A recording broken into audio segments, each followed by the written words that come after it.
Good, okay. All right, the recording's back on, so we're gonna get everyone started. I'm gonna start with some agenda items and housekeeping and turn it over to Satish to introduce our speaker. We are in week 4, which is the last week where we have a seminar and new content.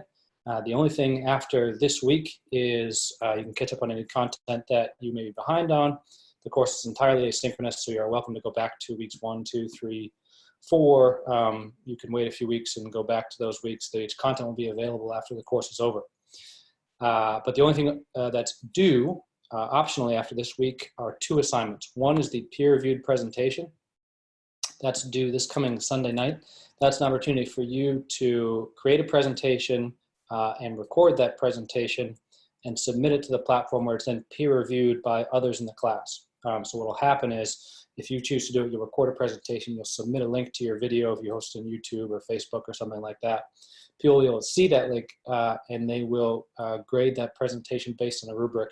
And likewise, you'll be invited to grade, I think it's 3 of your peers' presentations. You'll be invited to watch and submit grades for those people as well. So there's 2 components. There's a submission, and then there's a peer grading component. So make sure that you do both of them if you do this assignment. The next thing is a final exam. The final exam is going to open up on Monday, the 18th, and it's going to be available until Friday, the 22nd. I think those days are correct. Yep. And that is an open response final exam. There are, I think, 5 open response questions. They're graded by the faculty. And that final exam is also optional. It's free to take, but it is required if you are choosing to take this course for CEPH credit.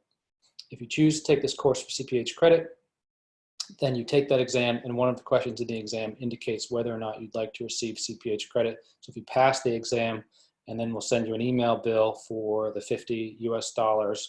And if you pass and pay the fee, then what we'll do is we'll give you a certificate and send your name along to NBPHE for credit for taking this course. It's 4 continuing education credits.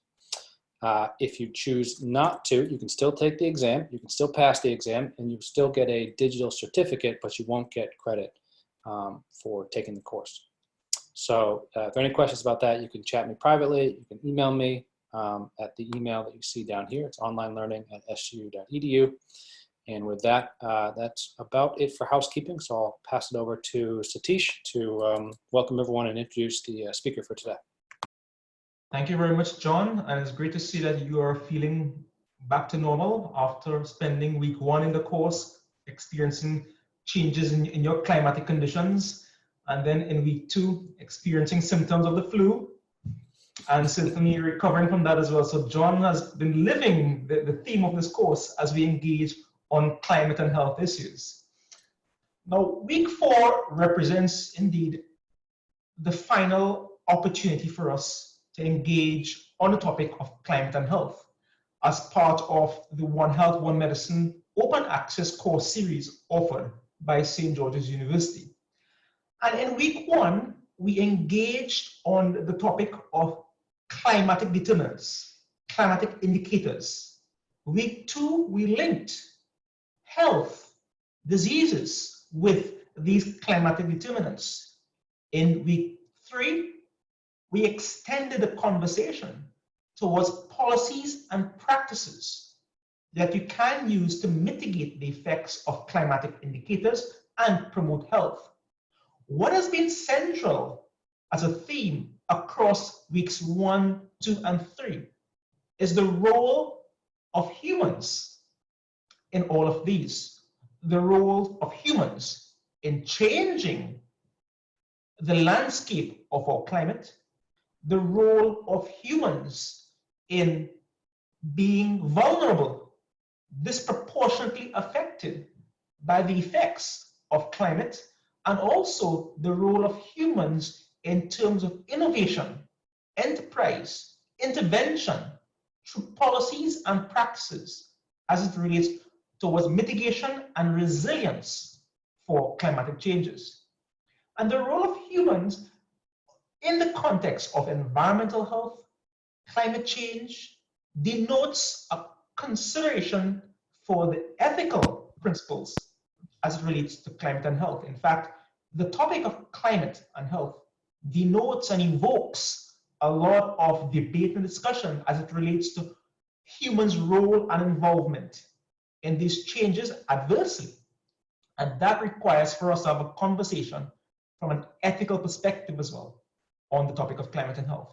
And today we are very pleased to have with us a dear colleague and friend of mine, Professor Cheryl Cox Macpherson, who is a bioethicist, professor of bioethics at St. George's University, and also heads of bioethics teaching, research, and outreach at St. George's University and also in the region. In the region, Professor Cox Macpherson is involved in training medical students, graduate students, and people who are in different fields in the Caribbean through grant-associated certificate programs, master's programs, as we build capacity for bioethics among stakeholders in health, as well as extended the conversation into environmental health as well. And as you will realize, Professor Cox Macpherson is an author and a significant contributor to the global discussion and the literature, the science, as it relates to ethical considerations from a bioethical perspective. So we'd like to certainly welcome and thank Professor Cheryl Cox Macpherson for joining us. And now it's over to you to share with us your perspectives, and we look forward at the end of your presentation to really getting into some of the questions and comments and positions and perspectives that people have based on your presentation, but also in terms of the overall context of the course. Professor Cox Macpherson, over to you.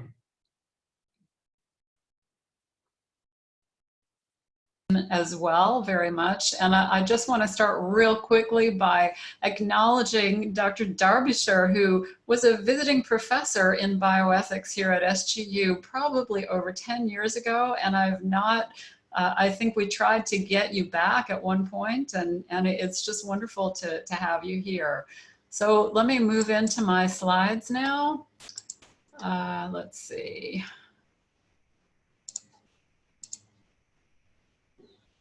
Okay, yeah, we see the slides. It's put in, and now it's in presenter mode. Yep, doing great. Great, thank you guys. Okay, so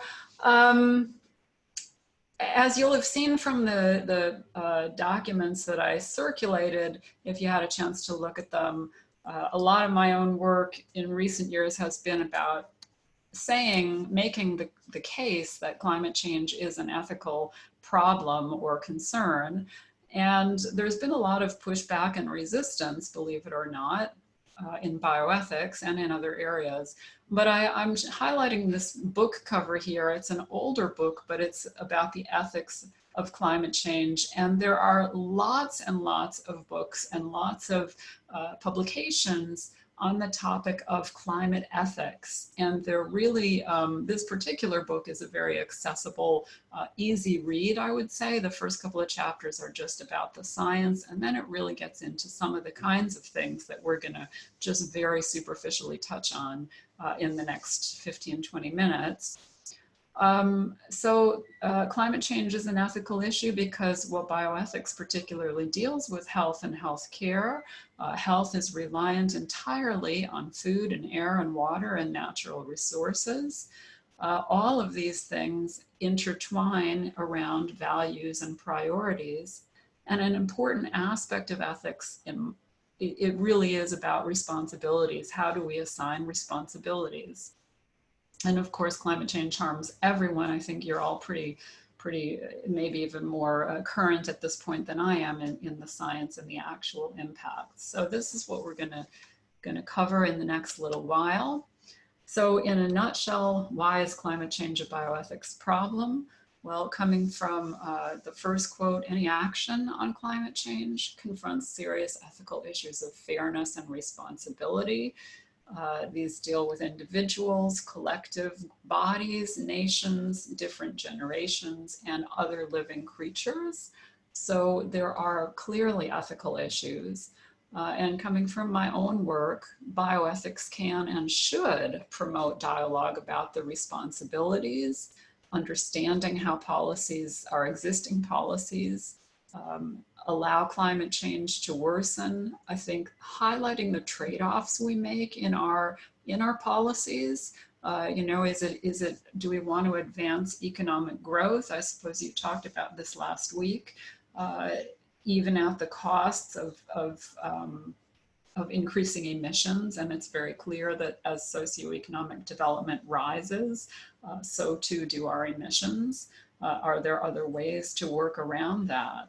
And then I think also the idea of us, all of us, as educated people, initiating dialogue within our own workplaces about the nature and burdens of climate change and what we're doing and what we could be doing to counteract it. So let's actually get into, with that as a sort of introduction, let's kind of talk about greenhouse gas emissions. I actually have a book chapter. There's a new Oxford Handbook of Public Health Ethics. And in there, I make the case that greenhouse gas emissions should be considered as a social determinant of health, if not social, certainly as a determinant of health.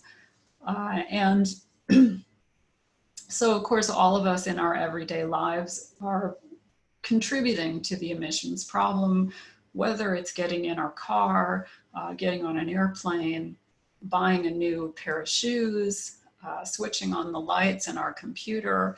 You know, we're all complicit in this. And yet it's our everyday life, and we don't really see it as unethical choices or immoral choices. And I'm not suggesting that they are, but we need to think about it. In what ways might they be? So ethics and morality ask us to be consistent in what we're thinking and what we say and in what we do. And so we can ask the question in ethics, well, what is it that makes us as an individual or a collective institution or country or other type of collective, what is it that makes us blameworthy in terms of our everyday actions or not blameworthy? And here's where, and you probably have in this course heard talk about subsistence versus luxury emissions. And so that there's quite a wealth of literature about that. And the idea is that if we're using water to survive, for survival, basically, for sort of the necessities of life, that perhaps has different ethical implications than if we're using it to fill our hot tubs and our jacuzzis and that sort of thing. So then that brings us to the idea of the tragedy of the commons. And I don't know how many of you might be familiar with that idea. It's widely used as a sort of thought experiment in philosophical and ethical discussions. The idea would be that, let's say we have 5 ranchers with each of them have 5 or 6 cows that they're grazing on a shared piece of land, and everybody's happy and there's enough to go around. And then one of them gets, let's say, a windfall of an inheritance and says, ooh, I can buy another 5 cows. And suddenly there's not enough grazing space for all of them to be healthy. So they start losing weight, and then the farmers are losing money when they go to sell them, or the ranchers. So then, and ultimately that little piece of land could lose its capacity to sustain any cows at all, let alone the number that they have, at least initially. So this is the tragedy of the commons. Well, how do we navigate those kinds of situations, which are clearly what we're doing with our Earth in terms of climate change and greenhouse gas emissions? You know, we're destroying everything for everyone everywhere. We're all complicit in some aspects. Some are far more complicit than others. And how do we divide that up? And of course, you will have talked about some of that in the policy discussion last week.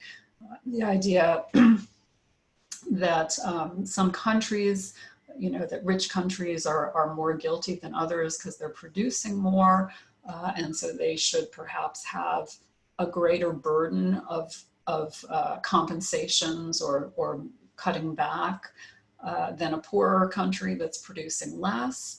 But then you look at situations like China, where that was arguably the case maybe 10 years ago, but it now is one of the bigger contributors to carbon emissions. So it's very complicated, and ethics tries to tease out some of these things about responsibilities and accountability.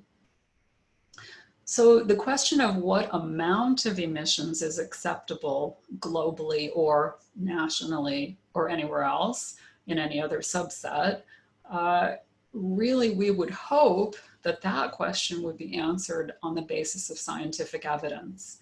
What's the tipping point? How far can we go before we're really pushing the boundaries? Those kinds of questions. There should be plenty of scientific evidence to address that.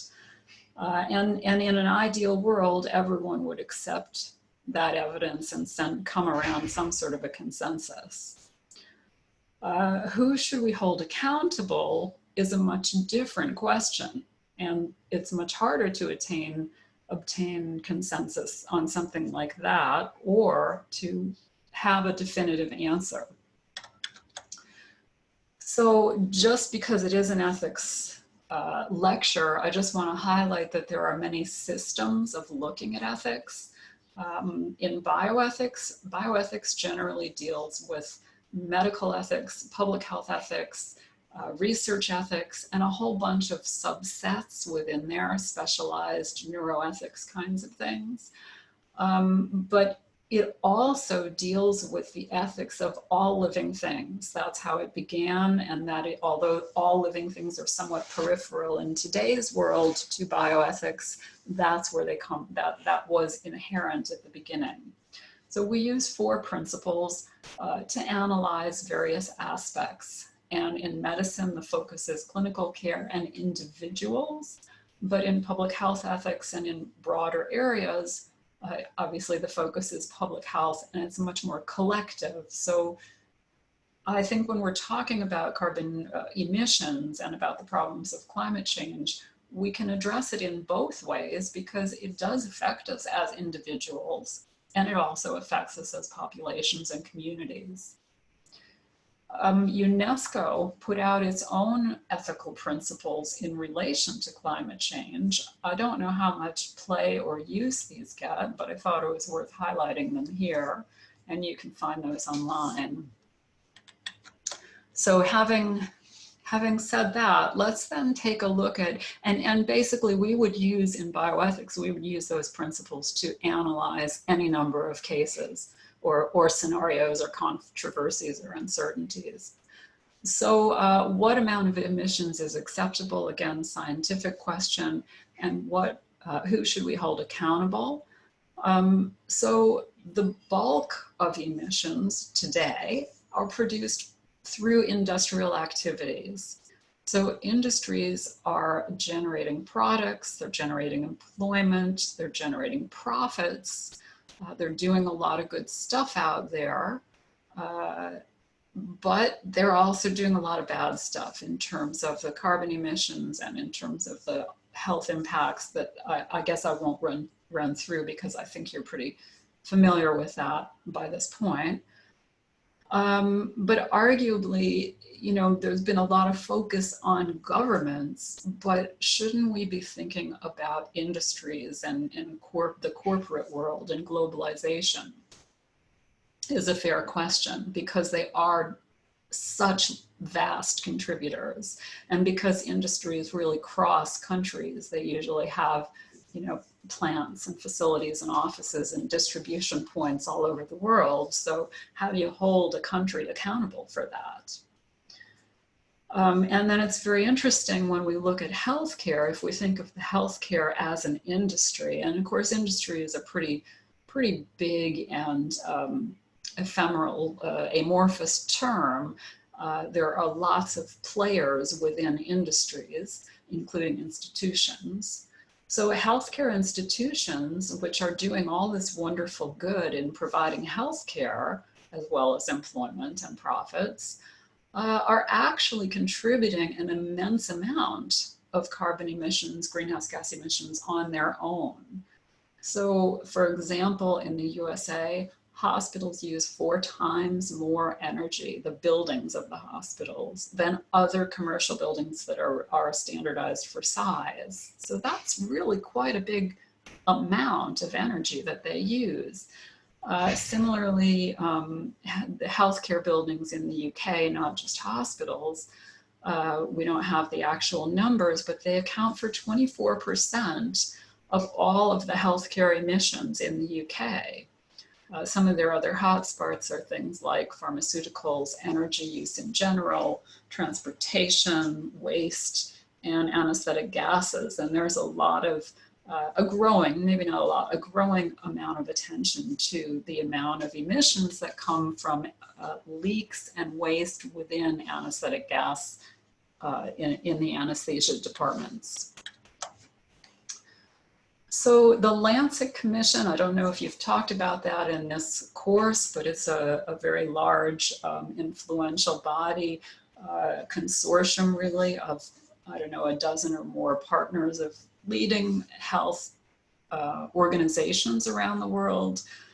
And they've pledged to kind of review and report where we are in terms of climate change every few years. And they do really very involved literature reviews across all aspects of sciences and health. And so their most recent issue is pictured here, and it came out in December, almost a year ago, December last year. And so they described some of the things that we're seeing as early warnings. The heat waves, the vector-borne disease, food insecurity, because I'm going to talk about that briefly. So they talk about global agriculture is also, like when we're talking about industries, accounts for 30% of emissions, but also 40% of land. That's our carbon sinks that are covered in agricultural land now, as well as the biodiversity and habitats and ecosystems that were once there. And it is 70% of our fresh water, and there's quite a lot of evidence to that effect. I find that pretty shocking, 70%, but there's a lot of evidence supporting that statement. So, and then the Lancet Commission concludes that the risks to health are unacceptably high. And for me, when I read that for the first time, in that context, I was really, really shocked, because scientists and physicians and they don't make statements like that. To say it's unacceptably high, it's like we're ringing an alarm bell here. So, and they also talk about the nature and scale of responses and will shape health for centuries, and that if we treat this as a public health issue, it will accelerate the response. So they came out a month later, well, not the Lancet Commission, but the Lancet Commission had a separate and new commission, the EAT Lancet Commission. And they came out in January 29 with this report, which some of you may have seen, calling for a great food transformation. And that asks the question, can we feed the global population of about 10 billion that it will be projected following current trajectories? Can we feed them healthy food by 2050? Because that's the number we are anticipating. And their answer is yes, we can, but only if we can provide healthy food and to change our food systems, make them become sustainable globally. Their definition for healthy food is eating globally 50% less red meat and 50% less added sugar and 100% more nuts, fruits, vegetables, and beans or legumes. So obviously this would vary depending on the populations, how much you need to give up or add in some cases to certain populations. But they also call for or argue that this isn't going to happen unless we stop increasing land use for food. reduce in very large ways food loss and waste, because there's plenty of loss and waste in the systems as they are now, and also reduce both water and food fertilizer use. So that's really, in a nutshell, that very lengthy report is about that. And I just wanted to mention, if you've never read Barbara Kingsolver, a very interesting author of fiction, very popular, and about 10 years ago, she came out with this book, which sort of recounts her 1 year of kind of, I won't say getting off the grid, but leaving her normal life to spend a year trying to do subsistence farming. And she brings to the book a really, her fictional voice, so that it's a very easy and engaging reading. And when I read this a year or two after it came out, I don't know, I was really moved by it. I strongly recommend it because it helps us to, I think, reconnect with the miracle of our food and where it comes from. So as a slight aside, I would recommend that book. So these images of food really are about that idea that food was once seasonal, not all that long ago. Certainly most of my lifetime food was seasonal, and you didn't see strawberries at this time of year, and you didn't see pumpkins and squash at other times of year. So one of our challenges from the perspective of ethics, I think, is that we really have disconnected from nature in so many ways, and food is part of the way that that's embodied. So quoting from the editor of the Lancet, we can no longer feed our population a healthy diet while balancing planetary resources. For the first time in 200,000 years, we're severely out of synchronization with the planet and nature. And I just think that food is such an important way in which we see that. So I'll just wrap up in a slide or two talking about industries, how they're responding and what are their responsibilities. Certainly industries, corporations, and their leaders have lots of resources and influence. Arguably, they get a free ride on public goods through tax cuts, through all sorts of other ways, access to natural resources that many of us don't have. And arguably, they have responsibilities of stewardship.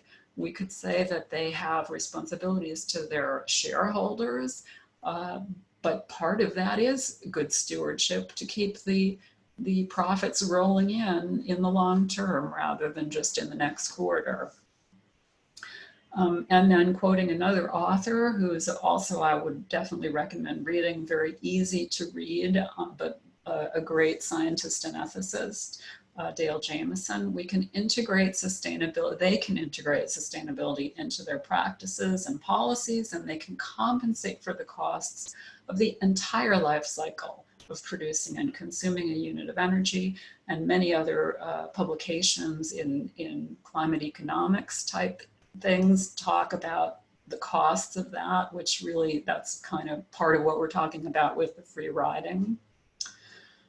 Coming from Garvey, the book I showed you on the first slide, he makes the point that, you know, the current practices and policies that surround us today, that we adopt, emerged at a time when the world didn't have this crazy population. It wasn't all connected electronically. We were very low tech. And so we don't, you know, again, we're out of touch with nature and the realities of what we've lost. And of course, Greta Thunberg, who you probably all are familiar with, this was a talk she made several years ago. I definitely recommend taking a look, where she really makes the point very bluntly, not just why should, you know, isn't it futile for me to go to school? I'm not going to have a future. And at the same time, well, for whatever future we have, what are they going to think of us for what we've done and not done? These are all ethical issues.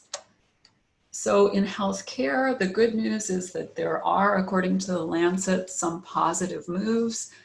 climate resilient health systems. There is a lot of action in that area. There are a lot of medical bodies divesting from fossil fuels, which is pretty impressive.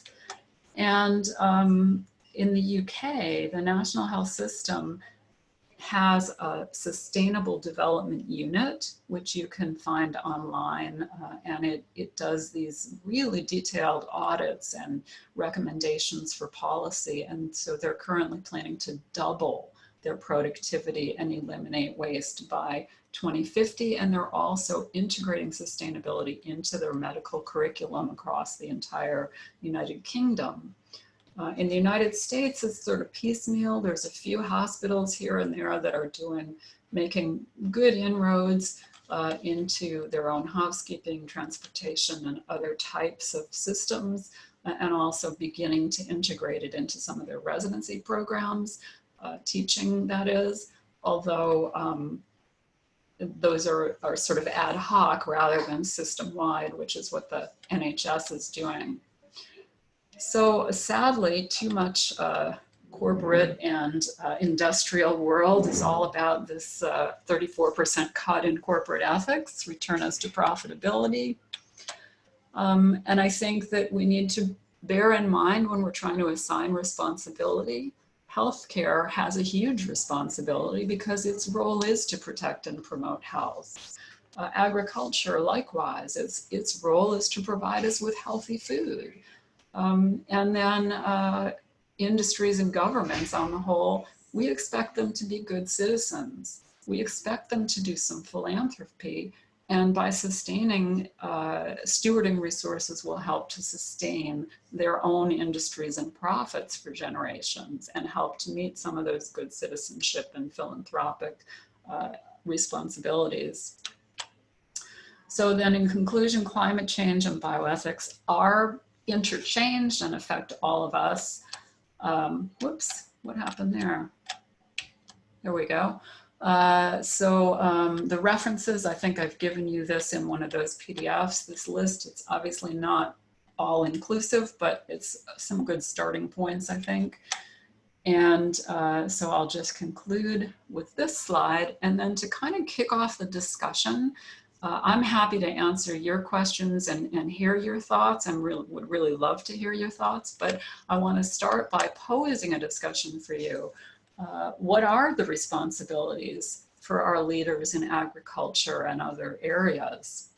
So thank you for your attention, and I'm going to now stop sharing my screen if I can. There we go. And I will put my, okay, oh, here it is. Okay. Thank you very much, Dr. Macpherson. That was excellent. Are you able to type that question into the chat area or tell it to me and I'll type it? Because what I'll do is I'll hand it over to Satish to give his thoughts, and then I'll give folks a chance to kind of respond to that question either in the chat or by raising their hand, either one. Yes, what I'm going to do is just cut and paste it because I won't remember it well enough to. Perfect. Okay, chat. Here's our question. There we go. Perfect. Okay, so that question's in the chat box. I put a little breakpoint there so that I can keep track of some of the Q&A that was asked while the presentation was going on, which we'll go back to. But I think this is a good kind of launching point. So the question is there if you want to comment on it or address it in the chat, or you can raise your hand. But I'll start off with Satish just to give his thoughts and get us kicked off with this one. Thank you, Professor Cox Macpherson, for that very interesting perspective and provoking the issue that we have been dealing with this course in the context of principles and fundamentals as it relates to bioethics as well. So we appreciate that. While we struggle in this course sometimes to even link climate and health, I think what we also need to bear in mind as well is that the linkage between climate and health also has to create that link between ethics and climate and health as well. So we're hoping to add this layer of ethical considerations into our overall discussion on climate and health. Before we actually begin, we do have one of our colleagues from the Caribbean Public Health Agency He is Bradshaw Isaacs, and the Caribbean Public Health Agency is one of our partners in the Caribbean region, as they serve as one of the coordinating agencies of technical support and assistance for the Caribbean islands. And one of the areas that they are actually focused on is on this issue of climate and health as well. So we have with us Bradshaw Isaacs. So Bradshaw Isaacs, what would you like to gain from your perspective, especially from the context of the Caribbean Public Health Agency? What are the updates on responding to addressing some of the climate and health issues, and also within the context of ethics, and may I also suggest sustainable development? Okay. All right. So first I'd like to start by saying, by thanking Dr. Macpherson, Professor Macpherson, for a thought-provoking presentation. It was actually good and brought to focus quite a few points of importance to us in the region as well. Climate change, from our perspective, is seen as maybe one of the single most dire detrimental environmental, food security, public health concern of the century. And we view it within that context. As it pertains to ethics, we are agreeing that any fulsome discussion on how to address climate change issues, to speak about sustainability, should bring the whole issue of ethics to the forefront of the conversation. Usually, from a broader perspective, we would consider the issue of ethics having to do with looking at the global picture, where the larger nations would be the ones that would be doing the bulk of the emissions, yet the greater risk would be another section of the world where the poor would be more significantly impacted, or a situation where the risk is not just surface, but its potential is catastrophic to health, natural resources, and to everything that these poor people depend on for livelihood. Also, taking into consideration that the people that are most impacted are never usually in a situation to offer much help to themselves, and so they rely greatly on whatever support they can from their governments. Caribbean Public Health Agency represents 26 member states, and the challenges, they are real. There are significant issues in terms of burden of disease, which some are emerging. Usually the focus would have been on maybe vector-borne disease being the most obvious, but now there are linkages to non-communicable disease, and the pressure on the healthcare system is real burdensome. But then we could look at the whole issue of climate change from other dimensions. For example, climate change and migration. And a good example, I think I was deployed to Abaco after the disaster, Dorian. There was quite a bit of movement from other countries, mainly Haitian population, that would form a significant portion of the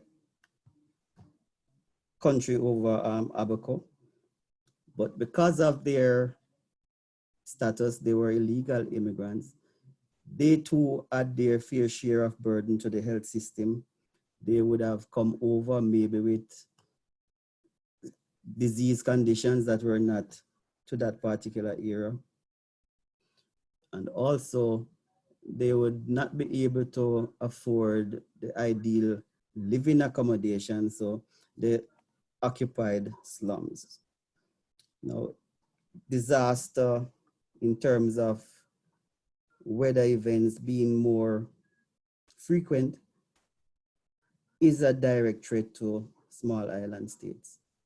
Now, the whole issue of ethics comes down at times to a national perspective, where we look at it at the global level that was mentioned before.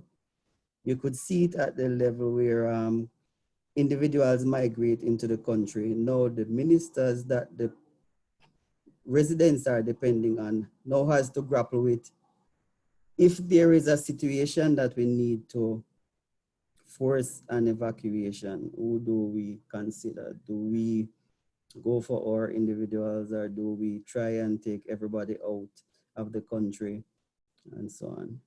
And those are some issues that they grapple with. We look at, again, the small island states. I know of Dominica, even after Maria, still not recovered properly. The healthcare system still down. British Virgin Islands, Bahamas, they are all member states. And we have seen the impact of disasters on those systems. Professor Mackenzie mentioned about the healthcare system. And in most of these cases, while other sectors would be destroyed, for example, agriculture, then the healthcare system, you have water, sanitation, hygiene, main focus areas after such an event. And those would be significantly compromised because the healthcare facilities where persons are relying on to bounce back in terms of health, those were also down because they were not resilient in the maybe the building phase, or they were just totally compromised. And those are things that we need to look at. The whole issue of economics, yes, it is a challenge. I see someone posed a question about should we put back economics in terms of development. But when there is limited resource in a country that there is not much in terms of manufacturing, a country where there are so many things to be done, how do you factor in economic development in terms of making facilities such as the healthcare system more resilient as a long-term picture down the road?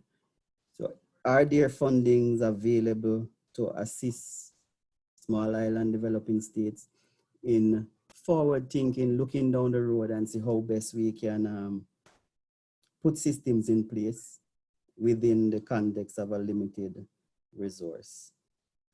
Nonetheless, we're still saying that at the national level, there are things that, for example, ministries and in particular the healthcare sector can do to, it may seem small or may seem insignificant, but how do we build, how do we make our choices in terms of energy, in terms of transportation at the national level is also significant and must be seen as something worthwhile, and also ethical issues at the national level.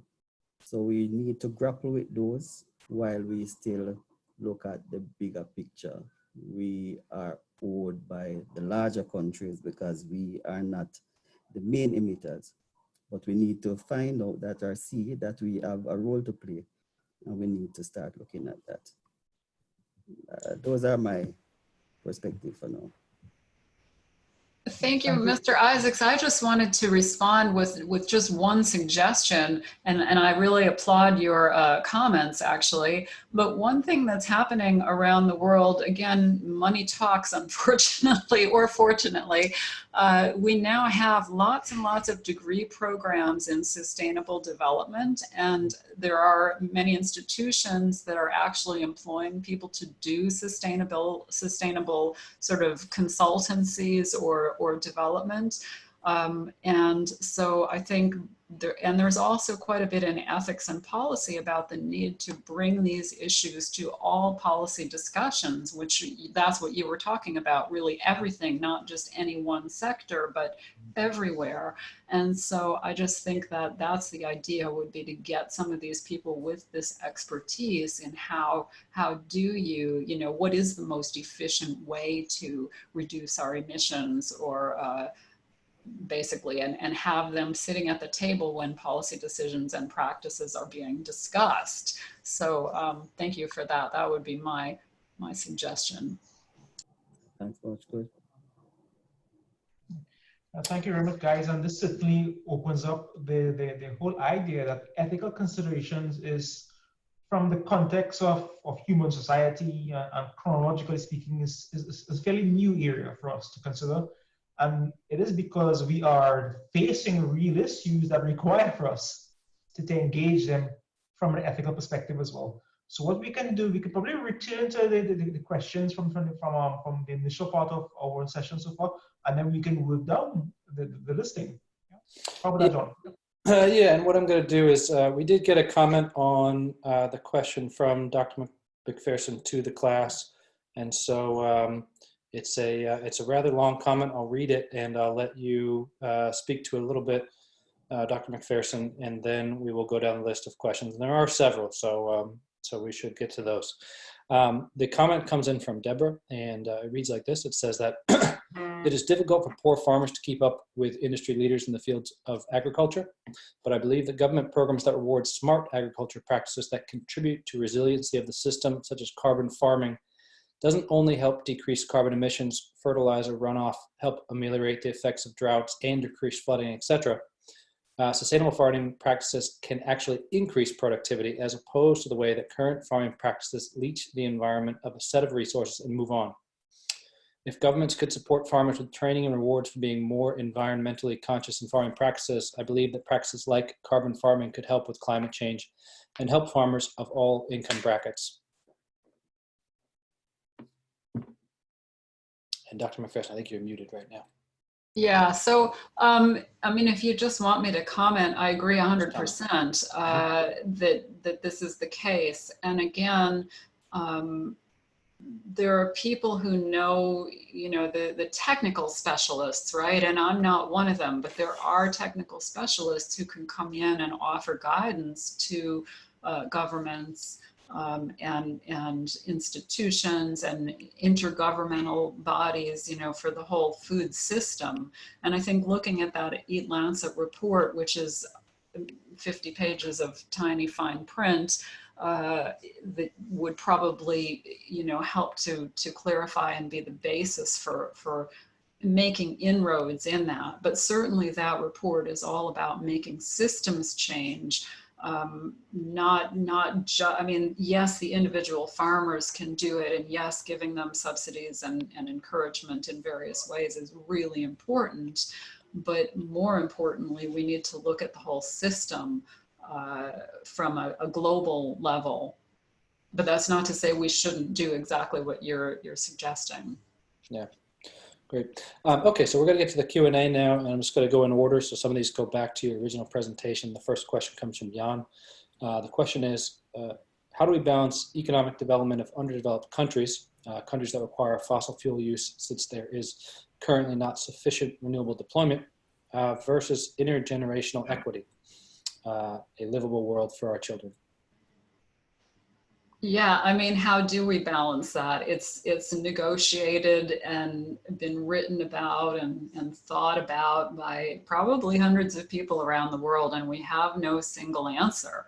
I mean, that's what's so fascinating about policy and ethics, because the policies should be built around facts and evidence, and yet the ethics plays into what policies we set and where we draw the line and who we benefit and who we expect to do what. So I unfortunately don't have a straightforward answer to the question, but it's there is a wealth of literature about that. There genuinely is a wealth of literature. If you look in Google Scholar, intergenerational justice, that kind of thing, all talks about some of those. And there are many conflicting factors throughout that whole discussion, as you probably can think of. Yeah, we're not starting you off with any softball questions here. The next question comes from Beverly, and it is, actually, I think this is more of a comment, so maybe we just comment on it and move on to the question. But the comment is, and again, I think it's a comment, the use of electric vehicles to avoid emissions from petrol and diesel, the use of solar renewable energy, the use of solar panels for household electricity, with the implementation of the above, that will limit the carbon footprint. Yeah, I agree. Again, as individuals, yes, we should all do it. For many ethical reasons that I would go into in a separate venue. Should governments encourage it and facilitate it? Yes, absolutely. But the really critical way is at the intergovernmental, the globalization, at the level of globalization is where it needs to happen. And by doing it there, I think too, in some ways, it addresses the previous question, because it's, what's fair is the people that have the resources can do more than the people that don't have the resources. Yeah.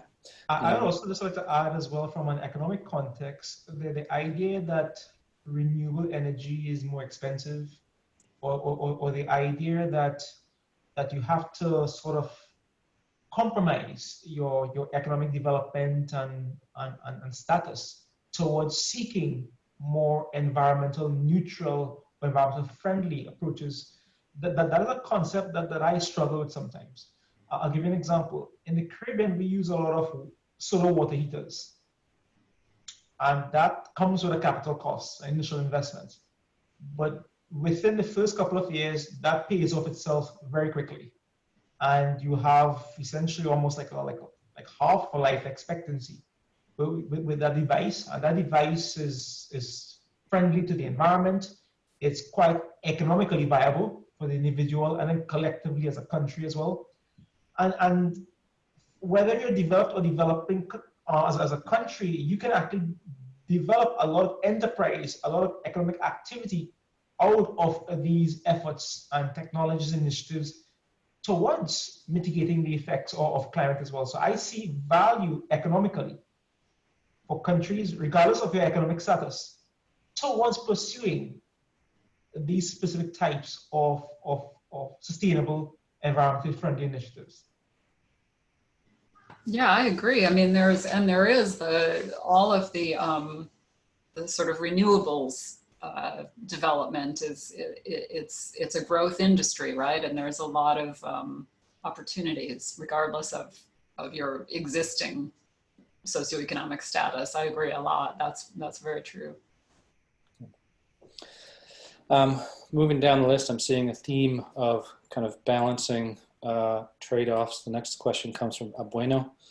And the question is, wouldn't it be more ethical to have developed countries halt their economic development and focus on climate change solutions, and at the same time let underdeveloped countries keep developing? Well, I mean, if that's a question to me, I suppose on many levels, I would say yes, but I'm sure there are many arguments against that say, well, what right does anybody have to tell me I can't make more money if I want to, right? Or if there's a demand, I should be able to fulfill it if I want to. That's, there are many people that adhere to that sort of capitalistic perspective. So I don't think we're going to attain agreement on that. And that's really what the whole Paris Accord was. I mean, look at that. It was an incredible accomplishment to get that Paris Accord, and that was the best we could do. and it clearly wasn't good enough. Yeah. Next question comes from Esther. It is, I think, commenting on maybe something you said in quotes, it's no further land use for agriculture. And the question is, how do we feed the 1 in 7 people that are hungry in the world and reduce the impacts of climate change? Yeah, so I mean, that's a great question. And I think, so the argument is from the EAT Lancet. I think it's quite a challenge, but is it feasible? Yes, and they would not even be proposing if it wasn't feasible. So the statistics on the amount of food waste that we have, for example, and food packaging and food processing. And so their argument in a nutshell would be, if we just are eating locally produced whole foods instead of all this processed stuff with all this added sugar and chemicals and multiple layers of energy use in the production and packaging and transportation and refrigeration and all of that, we can stop. It's not that we're not producing enough food, it's that the food we're producing is too wasteful of our resources, and it's not healthy food either. Again, on a global scale, we're talking here. You know, I visited years ago, I was in Rotterdam, which is one of the biggest ports in the world, as I recall. We did a tour. And this is probably 5 years or so ago, maybe more. And they told us that almost every orange juice that you buy anywhere in the world goes through the port of Rotterdam. So that's just an example. I'm gonna step in here before we move on in the list and say that it makes me think of, I have a few friends that, more than a few, more than you would expect, I think. I have a few friends that have gone vegetarian either permanently or temporarily because of the inefficiency, I guess, of generating meat, like the amount of plants you need to generate a pound of meat. I don't know what the math is, but where do you fall on kind of the ethics from a climate change perspective of eating meat? Not necessarily, a killing animals perspective, just kind of the efficiency of it. Do you have any opinions of it? Yeah, I mean, I think, and I was anticipating questions about this. There are a lot of views on food and vegetarianism and veganism with respect to climate change. I will own up that I've been a vegetarian much of my adult life, and it didn't start because of climate change. What are the ethical issues? Well, there is the animal welfare issues, which is also not my main reason for having started or continued, but it's part of it. So there are animal welfare issues, there are the sustainability issues, and that's really the broadest, because when you think about human well-being, us as individuals and our children and grandchildren in the future, we need a world of, we need Earth. We need the Earth systems that exist in the atmosphere, in the water. We need all of that. And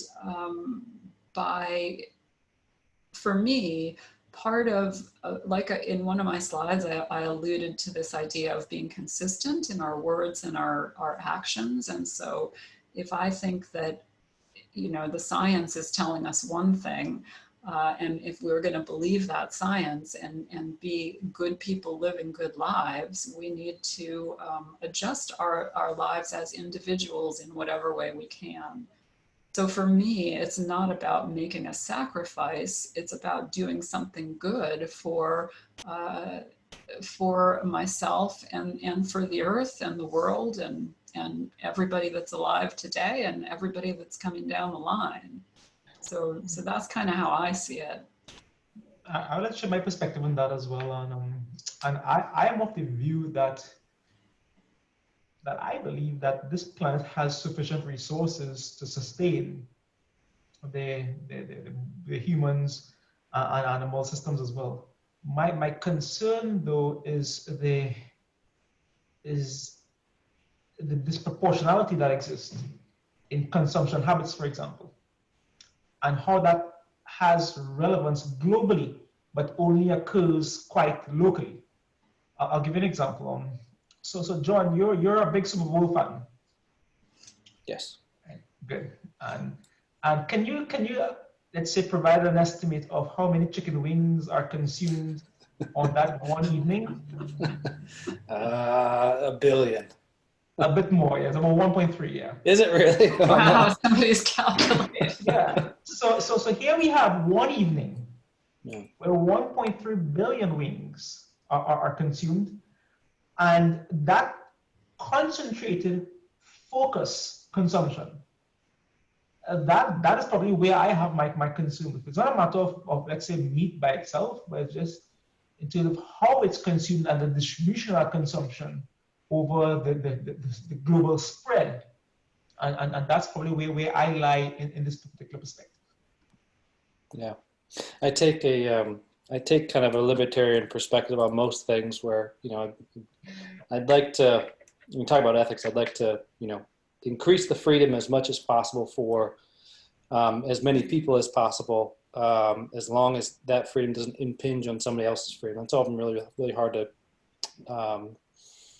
do in practice. And with food, you don't think that your choice of what you eat impinges on someone else's freedom, but every once in a while I hear things that make me think that if it's as inefficient as somebody says, as some people say, then you can make the argument that your choices do have an effect on people elsewhere in the environment and things like that. And so something I think about from time to time.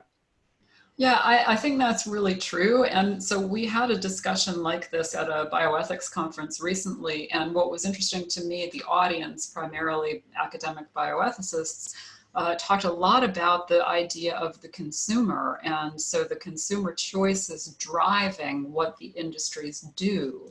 So I think that's worth noting that, as consumers, we do have a collective influence as well as that impetus to live in our own, consistent with our own values. But I would also add that I'm not fully opposed to meat eating entirely on principle. Yeah. And there is evidence that organic and sustainable farming for meat and dairy is not so bad, especially locally produced. And there's even some evidence that says, pastures that are grazed in that manner it actually contributes to the carbon sink, increases the carbon sink capacity, let's say, of the soil and the grasses and the ecosystem if it's done in a sustainable way. So it's not to say it's a bad thing entirely. Yeah, interesting conversation. Okay, I'm going to get back to here so we get through everyone's questions. Question comes from, let's see if I'm in order here, Ruth. And the question is, ethical practices are required by all nations. However, do you think that the principle of the polluter pays should be applied more stringently? Well, yes, I absolutely think that, but unfortunately, good luck trying to make it stick, right? Because you've got to think about, well, so the polluter is the person who should pay, but then who's going to hold them accountable? And that's part of the challenge, who and how. Yeah. Any examples of that kind of playing out well or better than, in some cases versus others? I don't know, Satish, you might know better public health examples, not necessarily in sustainability, but certainly, yeah, I don't know. Do you have some examples? I guess in agriculture, my example would probably be returning to some of the first peoples and the original people, and in terms of how they maintain and sustain their environment. We in the Caribbean region, in different regions in the world, when you refer to how the Aboriginal, the original peoples, how they work within the environment, how they replaced resources, how they were able to use within their means without compromising the ability of those to come to enjoy and engage as well. So that's probably my immediate reference point. And we still have societies like that. that exist, where they're engaging traditional practices. But then the argument is that how much development, but then how do you define development as well, is occurring within those practices. I know that technology is one of our solutions as it relates to how we can utilize and gain more opportunities for improving efficiency of food production, or of using environmental resources. But I think the fundamental issue goes back to how we're managing this human population. I think a lot of what we're dealing with right now with the climate issues, the environmental issues, sustainability issues, has to do with managing effectively the human population.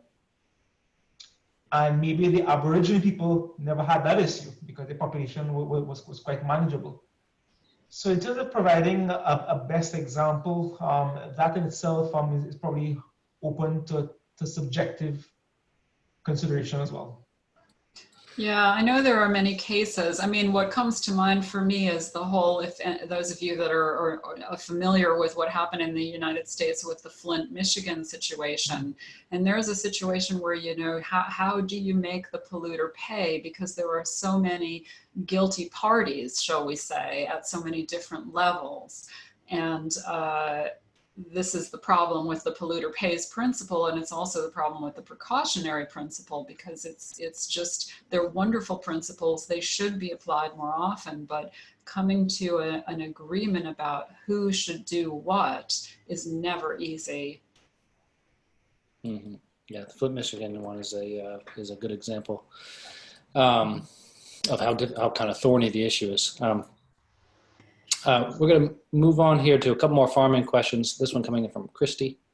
And the question is, what is your take on the use of aquaponics farming systems in comparison to mainstream agricultural practices? So I guess if aquaponics just sort of means the lab-based, I'm not entirely sure. I have mixed feelings. I would much rather have food that was grown in a normal, what I think of as a normal, natural way than produced in a laboratory. If we're talking about things like fisheries, you know, the fish farms and things. I had dinner with a friend the other day who was talking about fish farms in Scotland and how they have pretty much decimated all of the fresh salmon on the west coast of Scotland. And, you know, so I have very mixed feelings. I guess I don't fully know what aquaponics is or how it's conducted or what it means in the context of this question. Yeah, I can't help you with the definition of either. Maybe if Christy, you want to add anything to that, if the question's unanswered, that you can. Before I get to a question from Ella, there's a comment that came in from Tavia, which is related to this question of consumer choice and who drives change. And the comment is, consumer-backed lifestyle is evident in the city of Ghent, Belgium. Vegetarian choices are always available. Supermarkets always have a good selection of vegetarian proteins, and cycling is encouraged with road closures on the weekends. Waste management is confusing but highly organized, with the responsibility of sorting and purchasing the disposal bags being put on the citizens, not public services. However, this is only possible when there is a push en masse for such a lifestyle and the new inconveniences that come with it. Perhaps this is the challenge, is getting everyone on board. So I will make a question out of that. The question I would have out of that is, I think that we agree that kind of in small pockets these things could happen, but can it happen on a large scale? Something like, you know, the United States making a change, you know, deciding to, you know, have a kind of lifestyle change like this, and if it can't, you know, is it someone's responsibility to force it, to legislate it? Yeah, so in my opinion, a little bit of both. I think governments can and should legislate some of it, because if they don't, we're in some serious trouble a lot sooner than we think. But I also think that the consumer push as like that comment, if the people voted, so to speak, or elected people to put those things in place in their society, I think, you know, there is that aspect. So I think there's a lot of different levels. There's not going to be any one simple thing, and whatever changes we might have to make in the United States are going to be very different than what changes would be applicable, for example, in Grenada or other parts of the world.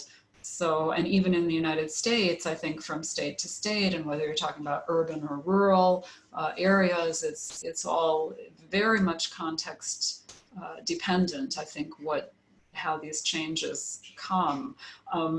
Just on a related note, so I've not been to Ghent, but there was, I'm trying to remember what city, I think it was probably in the Netherlands, where and I don't know if this was a private initiative or a government initiative, but they decided to make a dairy farm in the city center on some kind of a floating thing in the river, and all glass, so that everybody could see it from a distance, everything that was going on inside. The idea being to make everybody appreciate whatever, you know, what goes into producing dairy, and also the sustainable, they were taking a sustainable approach, and looking at the human animal welfare and all of that. So that was a really interesting concept. Yeah, that is interesting. So if you find the article or the video or whatever it was that you read for that, send it over. I'll post it to the course. Okay, great. Thanks. Okay, I'm going to go backwards a little bit. There is a comment and a question from Ella, Dr. Derbyshire, and it is, there is sufficient agricultural capacity to feed everyone in the world. The problem is distribution of food. Although communities and individuals fare better when the food is produced close to their homes, various factors, including food producers and marketing, have made imported foods more desirable in developed countries, while much of the world population struggles with food insecurity. Large agricultural companies and food processors need to change, and local farmers need to be protected. This is an international problem. What groups are currently working on protecting local food supplies worldwide?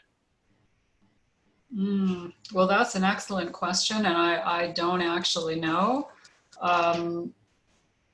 But I would think that looking at EAT Lancet would give a lot of links to some of those groups and efforts.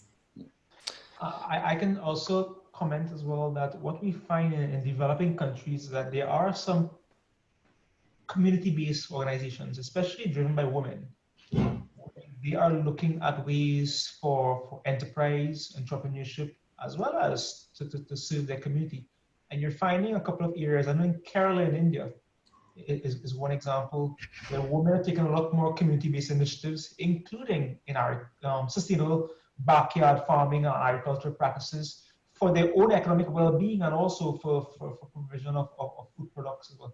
So at the grassroots level, but again, I mean, that's from a bottom-up approach, but what's going to happen at the top, at the governmental level as well? So it has to be both ways, but at least where there is some leadership, especially with women involved, there seems to be some measure of interest and activity towards more sustainable types of agricultural approaches. We also have in the US, we have those small farmer market communities as well, where farmers are increasingly working on organic food, on sustainable food, because that's part of their traditional practices, and it's being maintained and preserved in some communities as well. So we do have some examples, but the question goes back to, in terms of overall scale, that the impact at that level, it can help the community certainly, but in terms of scaling that up at a global level, well, that's a whole different discussion from a geopolitical,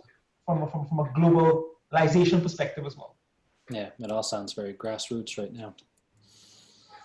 The next question comes in from Christy, and it is, do you think it is ethically correct for the world's population and impoverished persons to be fed genetically modified foods today because of starvation, even if these same foods may cause bodily diseases or have unknown ecological repercussions tomorrow? So, I mean, that's just such a difficult question, but the bottom line is, I personally think that it's wrong. I think there's some very serious concerns about GMO foods. for human health and for the environment and ecosystems and things that we don't know yet. Having said that, if you or your family, your loved ones are starving, you know, is it right to deprive you if that's the only thing available? And then again, why is that the only thing available to you, right? That's the ethical question. Why and who's accountable? Again, coming back to who's responsible and what can and should they do to alleviate that. And there's never a simple answer in ethics. Yeah. Here's what I'm learning so far from this, Dr. Macpherson, is that I'm not sure if an ethicist, if that's even a position. I'm not sure how well it pays, but it sounds like job security is excellent because all of these issues are thorny and difficult. They're never quite solved. So the job security is very strong in this, you know, kind of. I don't know. A lot of people don't really want to know. They don't want to talk about it. They don't want to hear the questions, and they sure don't want to talk about answers. Yeah. We're getting close to the bottom. There are a couple more comments. I'm seeing if any of these are questions. I'll read the comment from, well, let's see. Let me preview this for a second, see if we have questions in here. I think they're both comments, so I'll say them both, and then if there's nothing more, I'll hand it over to Satish to either comment on them or close out the session because we're getting to 3:30 AST. Comment comes in from Kenneth. It is, I believe there's a need worldwide for strong leadership with good morals and ethics and not afraid, but genuinely willing to tackle climate change issues, especially by the implementation of necessary policies, even if it's against some of their political donors and lobbyists. And then the second I'll just go right into is from Maurice, and it says, while we're implementing policies about climate change, we should also take the approach towards young minds, children from the smallest level, so that younger generations will also appreciate and preserve the environments and erase the errors that some of our foreparents made. So I think those are two good comments, and I'll send it over to Satish to close out the session for today. Thank you very much, John. And indeed, what I appreciate about the comments is that it is responding to the discussion and sharing that relevance in terms of how ethical considerations can be applied across the different aspects of the content of this course, from an environmental perspective, from a climate perspective, from the humanistic perspective as well. In terms of the issues of ethics, so even in terms of the last comment with regards to the minds of children, growing up as a kid, I was not that familiar with ethics even as a discipline. And then as I engaged higher education, then I immediately was encountered with a course on ethics, because as a child growing up, ethics was more implied, it was more assumed. But today, because of what we are dealing with, we have a necessity to formally educate on this area of human experience, which is ethics indeed. So the ethical considerations that we are facing within this course is part of an overall effort towards understanding the value systems of different aspects of human experiences and how we can actually play a role both positively and negatively in whatever is the experience that we are experiencing. In the context of this course, we are dealing with climate and health, and the ethical considerations and ethical reactions will have profound effects on the climate and also on our health. We have examples from our colleagues in the weeks earlier where they're discussing all of these different meetings that they're having at the global level. And these meetings are determining agreements. Countries are on board, some countries are not, and even within countries, you have different regions that are on board and other regions that are not. So there is a disconnect that exists with regards to how ethics is viewed and applied in this area of climate and indeed of health. And it does warrant for us to have a continued discussion on it. However, this is week 4. for our course on climate and health. And in week 4, this session will complete our seminar series for the course, but the course continues. And as you engage in the discussion component for week 4, we would like to ask you to reflect on your own perspectives on the issue of climate and health. Have these perspectives changed by engaging in this course? And focus particularly on the theme of week 4, the ethical considerations, and the presentation by Professor Cox Macpherson. How do you consider yourself to be engaged in this topic from an ethical perspective? How would you propose for this topic to be advanced forward from an ethical consideration viewpoint? And that is a discussion we would like to have post-seminar session. Continuing on from week 4, we do have 2 additional activities for you.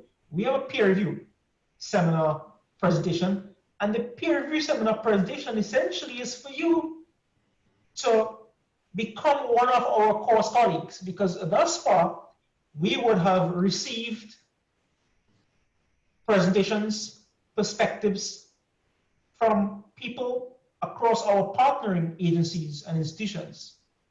Here's your opportunity now to share your perspective by virtue of a presentation. You can record that presentation, and we will share that recording with the course community, and you can then serve as that seminar presenter as well, based on your particular topic. So feel free to share your link, upload your video, and we look forward to receiving your presentation at the same time. As we end week 4, I'd like to thank our faculty, our course community, and thank you.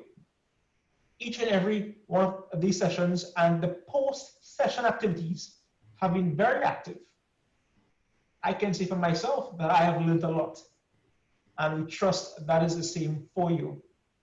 We believe at St. George's University that these issues will only progress with continued discussion and deliberation. And at St. George's University, we are committed to supporting and contributing towards that conversation.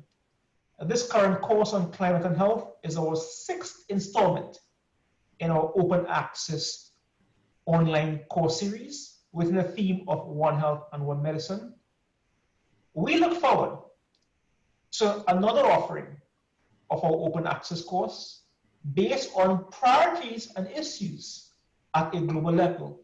So stay tuned, and we will keep in touch with you as we continue to examine and explore issues facing us globally by engaging with each and every one of you as well. I'd like to thank the United Nations and our colleagues from the United Nations Framework Convention on Climate Change, as well as the United Nations Environmental Program. I'd like to thank our colleagues from the World Health Organization and the Pan American Health Organization who contributed to this course, as well as the Caribbean Public Health Agency, and certainly colleagues from within St. George's University as well, including Professor Cox Macpherson.